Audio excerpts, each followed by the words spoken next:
ನಾನು urea sample check ಮಾಡಿಸಿದೆ.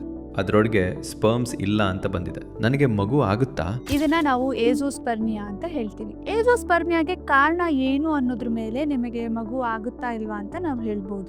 ಎರಡು ರೀತಿಯಾದ ಕಾರಣಗಳಿದಾವೆ. ಫಸ್ಟ್ ಒನ್ ಇಸ್ ಅಬ್ಸ್ಟ್ರಕ್ಟಿವ್, ಅಂದ್ರೆ ವೀರ್ಯಾಣು ಉತ್ಪನ್ನ ಆಗ್ತಾ ಇದೆ, ಹೊರಗಡೆ ಬರೋದ್ರಲ್ಲಿ ಅದಕ್ಕೆ ತಡೆ ಇದೆ, ಅಬ್ಸ್ಟ್ರಕ್ಷನ್ ಇದೆ. ಅದನ್ನ ನಾವು ಅಬ್ಸ್ಟ್ರಕ್ಟಿವ್ ಏಜೋಸ್ಪರ್ಮಿಯಾ ಅಂತೀವಿ. ಅದ್ರೊಳಗೆ ಯೂಶಲಿ ಫೇವರೇಬಲ್ ಪ್ರೊಗ್ನೋಸಿಸ್ ಇರುತ್ತೆ, ನೀವು ಮಗು ಮಾಡ್ಕೋಬಹುದು. ಇನ್ನು ಎರಡನೇ ವೆರೈಟಿ ಬಂದು ನಾನ್ ಅಬ್ಸ್ಟ್ರಕ್ಟಿವ್, ಅಂದ್ರೆ ವೀರ್ಯಾಣು ಉತ್ಪನ್ನದಲ್ಲೇ ತೊಂದರೆ ಇದೆ, ಹಾಗಾಗಿ ಎಲ್ಲೂ ಅಬ್ಸ್ಟ್ರಕ್ಷನ್ ಇಲ್ಲ, ಹಾಗಾಗಿ ವೀರ್ಯ ಸ್ಯಾಂಪಲ್ ನಲ್ಲಿ ವೀರ್ಯಾಣು ಇಲ್ಲ ಅಂತ ಬಂದಿದೆ. ಇದಕ್ಕೆ ಕಾರಣಗಳೇನಿರ್ಬೋದು?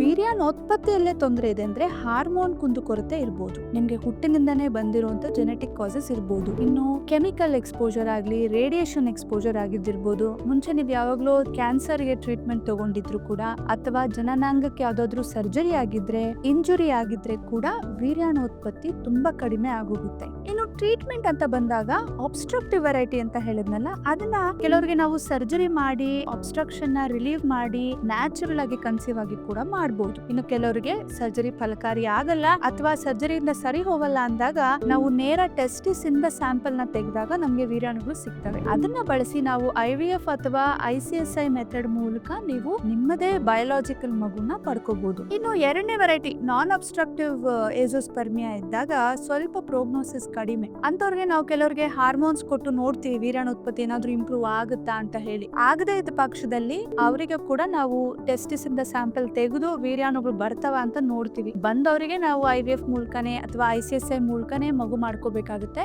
ಇಲ್ಲ ಅಂದ್ರೆ ಅಂತವ್ರಿಗೆ ನಾವು ದಾನಿ ವೀರ್ಯಾಣುವಿಂದ ಮಗು ಮಾಡ್ಕೋಬೇಕು. ಅದ್ರ ಮೂಲಕ ಮಾಡ್ಕೊಂಡಾಗ ART ಲಾ ಪ್ರಕಾರನೇ ಲೀಗಲಿ ನಿಮ್ದೇ ಮಗುನ ನೀವು ಮಾಡ್ಕೋಬಹುದು ಅಂತ ಹೇಳ್ತೀವಿ.